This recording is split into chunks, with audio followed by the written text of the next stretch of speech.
halkan marka waxaan idinku yimid maanta inaan iswaraysanno oo isxog waraysanno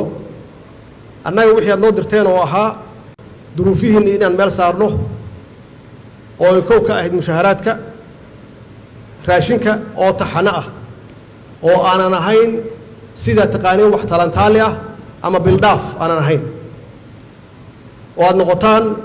dee saraakiil sugta ama ciidan suga guud ahaan mushaharaadkooda iyo xuquuqdooda wakhtigii loogu talagalay in ay qaataan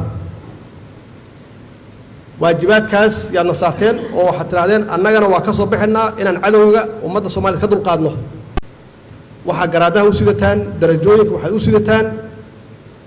inaad dalka ka xoraysaan khawaarijtan iyo cid kasta oo soo hunguriyeysa dalkeenna taas weeye waxa dalkan aan uga xoreyn karno qolooyinka khawaarijta ah oo ummadeenna iyo dalkeenna iyo dowladnimadeenna iyo sharafkeenna aan doonaynin oo maalin walbaba isku dayaya waxa ka soo haray waxa weeye argagixisanimo yaa ka soo hartay inay miino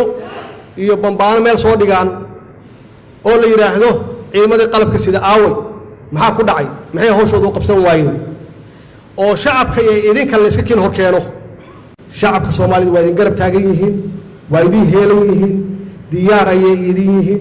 idinku se ma difaaci kartaan caruurteena ma difaaci kartaan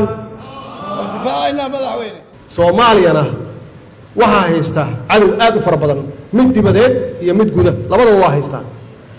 midka dibadda Soomaaliya inay istaagto lama rabo